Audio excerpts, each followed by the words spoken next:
A revelação da vovó após 50 anos de casamento. Gente, vocês não vão acreditar na história que vou contar hoje. Essa é daquelas que a gente acha que só acontece em novela, mas aconteceu na minha própria família. E o que me deixa mais chocada é que isso ficou guardado por décadas, sem ninguém desconfiar. Era uma tarde tranquila quando minha avó, a dona Rita, me chamou para tomar um café na casa dela. Até aí, nada de anormal, porque ela sempre faz isso. Mas aquele dia estava diferente.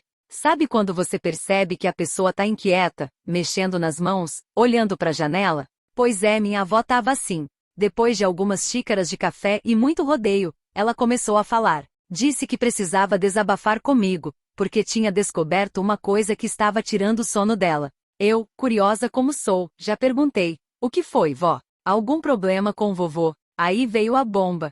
Eu descobri que seu avô tem um filho fora do casamento, ela disse, com os olhos marejados. Gente, quase cuspi o café. Como assim?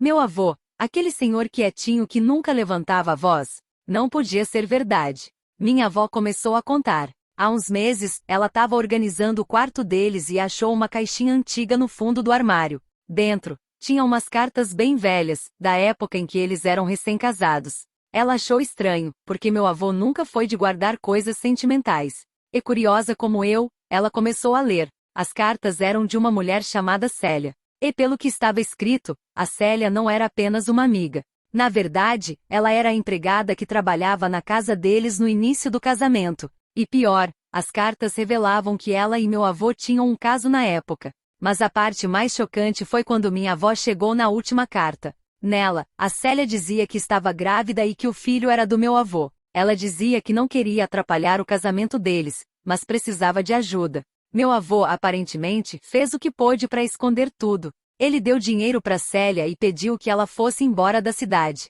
Minha avó, claro, ficou devastada. Como ele pôde me trair e ainda esconder isso por 50 anos? Ela me perguntou, com a voz embargada. Eu não sabia nem o que dizer, mas a história não parou aí. Minha avó, mesmo magoada, decidiu investigar. Ela encontrou um endereço em uma das cartas e, pasmem, descobriu que a Célia ainda morava na mesma cidade. Ela foi até lá, sem avisar ninguém, e bateu na porta.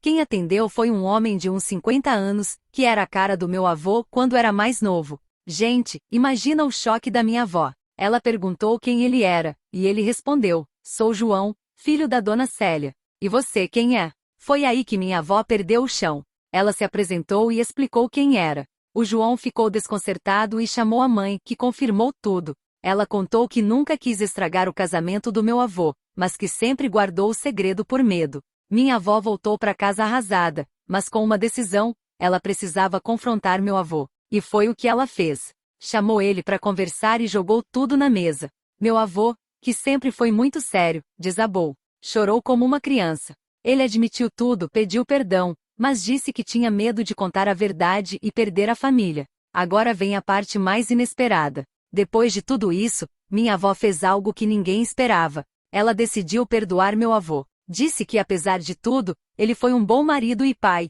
e que não queria terminar os últimos anos de vida deles com mágoas. Mas ela colocou uma condição: queria conhecer o João e integrá-lo à família. E assim aconteceu. Hoje, o João aparece nas reuniões de família, e minha avó trata ele como se fosse mais um neto. Mas eu confesso, gente, toda vez que olho pro João e pro meu avô juntos, ainda fico chocada com a semelhança. Se vocês ficaram tão surpresos quanto eu com essa história, não esqueçam de se inscrever no canal, deixar aquele like, comentar o que fariam no lugar da minha avó e ativar o sininho para não perder mais nenhuma fofoca como essa. Até a próxima, pessoal. Tchau!